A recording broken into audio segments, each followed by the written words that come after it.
আজ দেখাবো কিভাবে এই সুন্দর গয়নাটা তৈরি করবেন। চলুন তাহলে দেখে নিই। প্রথমে আমি কাপড়ের উপর একটা ডলার বসিয়ে নিচ্ছি। এটাকে আমি ডলার নামে চিনি। আপনারা যদি অন্য কোনো নামে চেনেন তাহলে সেটা জানাবেন। ডলার এবং মিরর প্রায় একই রকম ভাবেই বসাতে হয়। ডলার বিভিন্ন স্টাইলে বসানো যায়, তবে আজ আমি কাজটা খুব সিম্পল স্টাইলেই করছি। প্রথমে ডলারের একটা পোর্শনে একটা আঙুল দিয়ে খুব শক্ত করে চেপে ধরে সুতো এদিক ওদিক করে তুলে নিতে হবে। আমি এখানে মূলত একটা স্টার তৈরি করছি।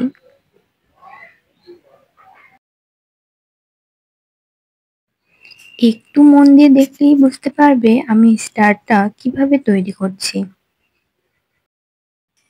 এখানে উপরে স্টারটা খুব বেশি নিখুঁত না হলেও চলবে। আমার স্টারটাও খুব বেশি নিখুঁত হয়নি, তবে অল ওভার সার্কেলটা খুব ভালো হয়েছে।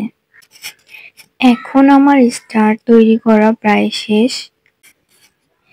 এখন যেটা করব, ডলার যে কোনো একটা দিক দিয়ে সুতো তুলে নিয়ে সেটা মাঝখান বরাবর সুতো পাস করে নিচের দিকে টেনে নামিয়ে নেব।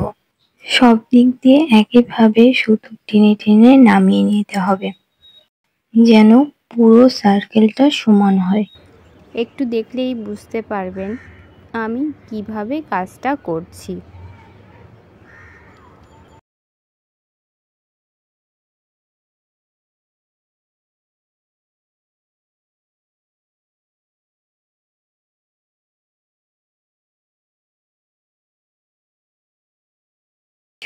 আস্তে আস্তে এখন আমি সব দিকগুলো প্রায় করে নিয়েছি।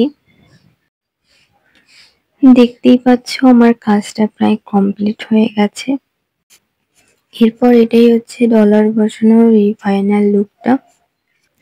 এরপর আমি ডলারের সাইড দিয়ে কাস্টন স্টিচ দিয়ে কিছু পাপড়ি তৈরি করে নিই। এটা খানিকটা গোলাপ ফুলের মতোই হবে। আমি এখানে কাজটা খুব বেশি স্পিডে দেখাইনি, কারণ স্পিডে দেখালে পুরো কাজটা ভালোভাবে বোঝা যায় না। যারা আসলে শিখতে চায় তারা আসলে কিছুই বুঝতে পারবে না স্পিডে দেখালে। যে কারণে এখানে নর্মাল স্পিডটাই আমি রেখেছি। এই দেখো, কথা বলতে বলতে আমার একটা পাপড়ির কাজ প্রায় কমপ্লিট হয়ে গেল। আর হ্যাঁ, সুতোটা টেনে নেওয়ার সময় আঙুল দিয়ে একটু চেপে ধরতে হবে, না হলে সুতোটা টানার সময় সুতোগুলো এলোমেলো হয়ে যেতে পারে। আমার এখানে দুটো পাপড়ির কাজ প্রায় কমপ্লিট হয়ে গেছে। এরপর আমি একইভাবে আরো 3টে পাপড়ি করে নেব। এটা যেহেতু লকেট বেস করছি প্রথমটা, তাই এখানে আমি 5টা পাপড়ি নেব না, এখানে আমি 10টা পাপড়ি নেব। প্রথম 5টা পাপড়ি হয়ে যাওয়ার পর তার সাইড দিয়ে আরো 5টা পাপড়ি আমি করে নেব। তবে ইয়াররিং বেসগুলোতে আমি 5টা পাপড়ি করেই রেখেছি।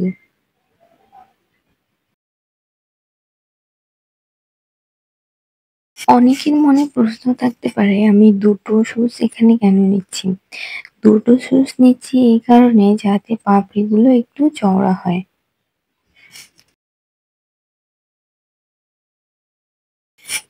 দেখতে দেখতে আমার এই কাজটাও প্রায় শেষ হয়ে গেল। আমার লকেট বেসটার ফাইনাল লুকটা এসছে এরকম। আমার সব ফুলগুলো হয়ে যাওয়ার পর আমি এখন এগুলো নিয়ে জুয়েলারি তৈরি করব। প্রথমে আমি ইয়াররিং বেসটা গোল করে কেটে নিয়েছি। এরপর এর ভিতরে গ্লু অ্যাড করে তার ভিতরে একটা কার্ডবোর্ড দিয়ে সাইডটাও ভালোভাবে মুড়ে দিয়েছি। সাইডটা একটু কেটে নিতে হবে, তাহলে সাইডগুলো সমান হবে।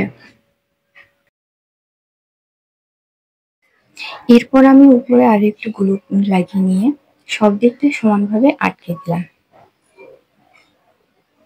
এরপর উপরে একটা কালো আর একটা কাপড় কেটে নিয়ে সেটা ঢেকে দিলাম।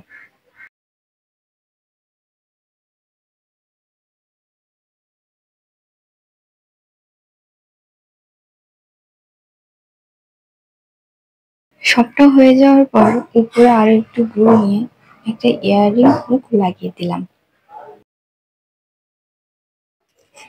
এখন আমার দুটো ইয়াররিং কমপ্লিট হয়ে গেল। এরপর আমি লকেট বেসটা করে নেব।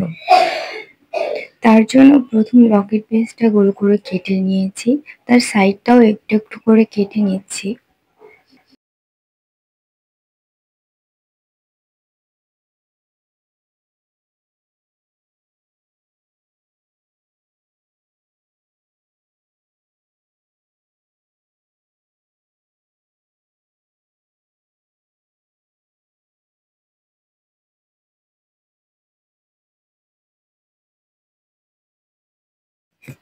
লকেট বেসটাও আমি একইভাবে গ্লু দিয়ে আটকে নেওয়ার পর লকেটের উপর গ্লু দিয়ে সেটা ভালোভাবে আটকে নিলাম। একটা জাম্পিং এর সাহায্যে লকেটটা চেনের সঙ্গে আটকে নিলেই পুরো জিনিসটা কমপ্লিট হয়ে যাবে। আমার ভিডিওটি যদি ভালো লাগে তাহলে অবশ্যই সাবস্ক্রাইব করে সঙ্গে থাকবেন। ধন্যবাদ সকলকে।